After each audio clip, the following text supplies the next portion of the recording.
যেটা শুনলে গায়ে কাঁটা দেবে, হৃদয় কেঁপে উঠবে এবং আল্লাহর মহত্ব সম্পর্কে নতুন করে উপলব্ধি হবে। এই ঘটনা শুধু অতীতের কোনো গল্প নয়, এই ঘটনা হলো আল্লাহ সুবহানাহু ওয়া তাআলার সেই মহান শক্তির প্রমাণ যা তিনি তার পবিত্র ঘর কাবাকে রক্ষা করতে প্রয়োগ করেছিলেন। আপনি কি কখনো ভেবে দেখেছেন ৬০,০০০ সৈন্য, ১৩টি বিশালাকায় যুদ্ধের হাতি এবং সেই সময়ের সবচেয়ে শক্তিশালী সেনাপতির মুখোমুখি দাঁড়িয়ে আছে একটি পাথরের ঘর? কোনো সৈন্য নেই, কোনো দেয়াল নেই, কোনো অস্ত্র নেই, শুধু কালো গিলাফে ঢাকা একটি চতুষ্কোণ ঘর যাকে আমরা কাবা শরীফ বলি। এই অসম যুদ্ধে কি হওয়ার কথা ছিল? স্বাভাবিক বিচারে তো কাবা মাটিতে মিশে যাওয়ার কথা ছিল, কিন্তু আল্লাহ তাআলার পরিকল্পনা আলাদা ছিল। তিনি দেখিয়ে দিলেন মানুষের শক্তি তার শক্তির কাছে কতটা তুচ্ছ। আজকের এই গল্পে আমি আপনাদের নিয়ে যেতে চাই সেই দিনে, যেদিন আকাশ ঢেকে গিয়েছিল অদ্ভুত পাখির ঝাঁকে, যেদিন পৃথিবীর সবচেয়ে শক্তিশালী হাতি হাঁটু গেড়ে বসে পড়েছিল কাবার সামনে, এবং যেদিন একজন অহংকারী শাসকের দেহ জীবন্ত অবস্থাতেই পুঁছতে শুরু করেছিল। চলুন শুরু করি সেই মহাকাব্যিক ঘটনা। প্রথম অধ্যায়, ইয়েমেনের বুকে উচ্চাভিলাষের জন্ম। আজ থেকে প্রায় ১৫০০ বছরেরও বেশি আগের কথা। তখন ইয়েমেন স্বাধীন ছিল না। আফ্রিকার অন্যতম শক্তিশালী সাম্রাজ্য আবিসিনিয়া, যাকে আজকে আমরা ইথিওপিয়া বলি, সেই সাম্রাজ্যের অধীনে ছিল ইয়েমেন। আবিসিনিয়ার সম্রাট নাজাশী ছিলেন খ্রিস্টান ধর্মের অনুসারী এবং তিনি ইয়েমেনে তার প্রতিনিধি হিসেবে একজন গভর্নর নিয়োগ করেছিলেন। সেই গভর্নরের নাম ছিল আব্রাহা আল আশরাম।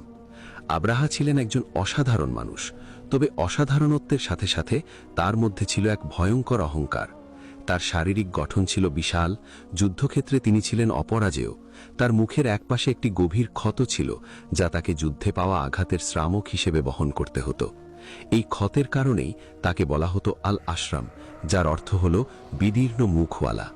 তার চোখে ছিল এক অদ্ভুত দীপ্তি যা মানুষকে ভয় পাইয়ে দিত।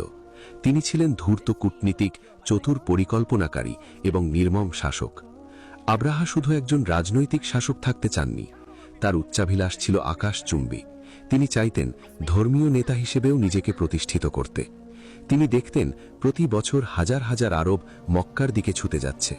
তারা যাচ্ছে কাবার তাওয়াফ করতে, হজ পালন করতে। আরবদের কাছে কাবা ছিল তাদের ধর্মীয় জীবনের কেন্দ্রবিন্দু।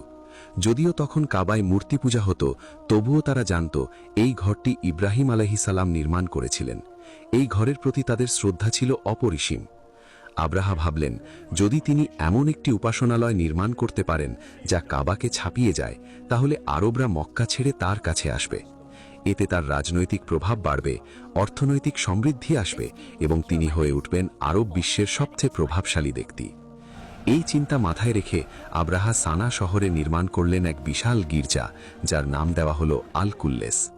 এই গির্জার বর্ণনা শুনলে আপনি বিস্মিত হবেন। এই গির্জার দেয়ালগুলো ছিল সোনা ও রূপার পাত দিয়ে মোড়ানো, স্তম্ভগুলো ছিল হাতির দাঁতের তৈরি, যার উপর ছিল অপূর্ব কারুকাজ। রাতের বেলা এই গির্জায় এত বেশি প্রদীপ জ্বলত যে মাইলের পর মাইল দূর থেকে এর আলো দেখা যেত। আব্রাহা এই গির্জায় সোনার ক্রুশ স্থাপন করলেন, মূল্যবান পাথর দিয়ে সাজালেন প্রতিটি কোণ এবং সুগন্ধি কাঠ জ্বালিয়ে রাখলেন যেন এর ঘ্রাণ দূর দূরান্ত পর্যন্ত ছড়িয়ে পড়ে। আব্রাহা নাজাশীর কাছে চিঠি লিখলেন। সেই চিঠিতে তিনি লিখলেন, হে মহান সম্রাট, আমি আপনার জন্য এমন একটি গির্জা নির্মাণ করেছি যা এই পৃথিবী আগে দেখেনি। আমি প্রতিজ্ঞা করছি, আমি আরবদের কাবা থেকে ফিরিয়ে এই গির্জায় নিয়ে আসব। কিন্তু আব্রাহার এই স্বপ্ন স্বপ্নই রয়ে গেল। আরবরা এই চোখ ধাঁধানো গির্জার প্রতি কোনো আগ্রহ দেখালো না।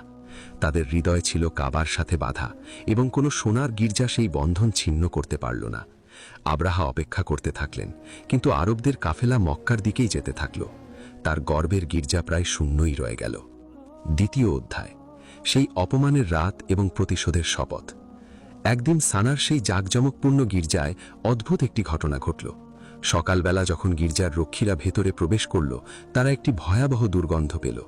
খুঁজে দেখা গেল কেউ একজন গির্জার পবিত্র স্থানে মানুষের মলমূত্র ত্যাগ করে গেছে।